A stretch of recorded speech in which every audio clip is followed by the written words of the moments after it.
In today's video, we're going to learn how to divide a fraction by a whole number.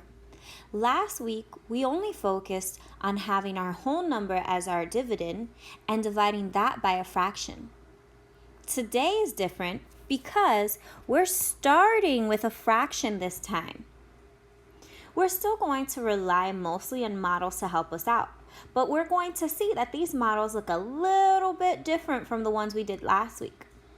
However, you might notice that these models look very similar to a different operation we had done a while back. Let's go ahead and get started.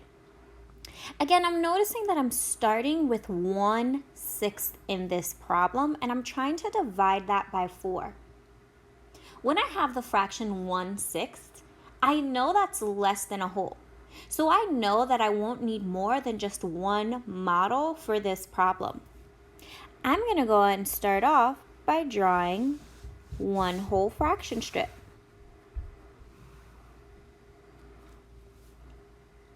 To represent 1/6 on this fraction strip, I need to partition this fraction strip into sixths, going vertically. Remember, vertically is up and down.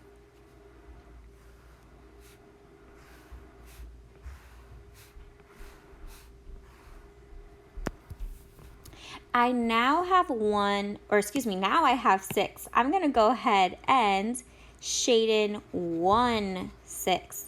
And I can even go ahead and label that this is 1/6. Okay, I've just represented my 1/6, but I still need to divide this sixth into 4 groups. To do this, I'm now going to partition this model into 4 groups going horizontally. Horizontally means side to side. So let's go ahead and partition 4 equal groups.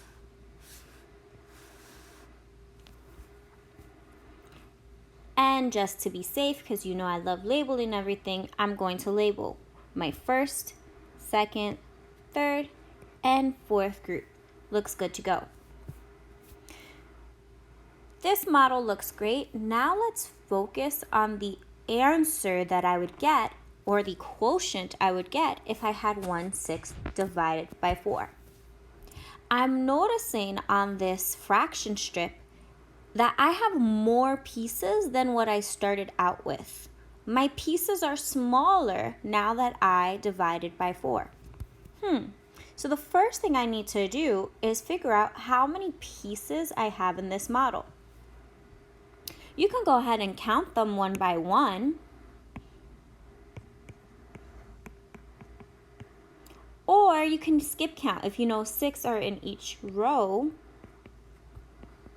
to find your total. All right, so now that I've skip counted, I know that I have 24 pieces in total.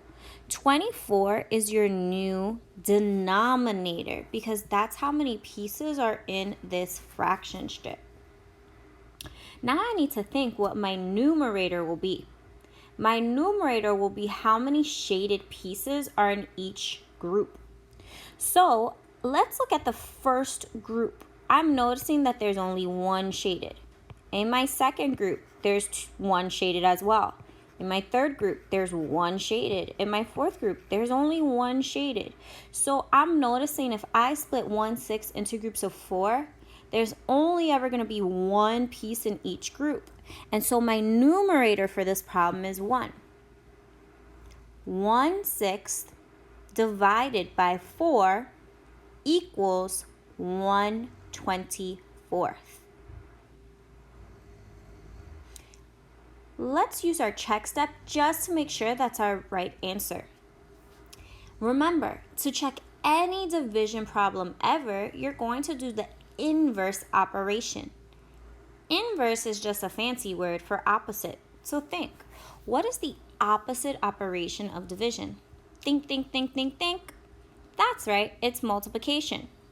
So to check my work, I'm simply going to multiply my quotient, which is my answer, of 1/24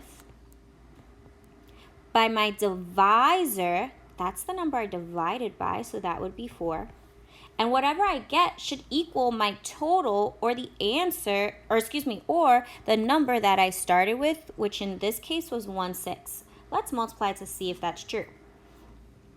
1/24 times 4. I can put a 1 in the denominator. When I multiply across, I get 4/24. 4/24 doesn't look like 1/6. But I'm noticing that 4 and 24 have some common factors. I know that 4 can go into both 4 and 24. So I'm going to take a moment to simplify my work, and maybe then it'll match the 1/6. So I'm simplifying. I'm noticing 4 goes into both 4 and 24. Remember, it has to be the same factor. You have to get the common factor. And that would give me, 4 divided by 4 is 1. 24 divided by 4 is 6. And absolutely, 1/6 does match the 1/6 that I started with.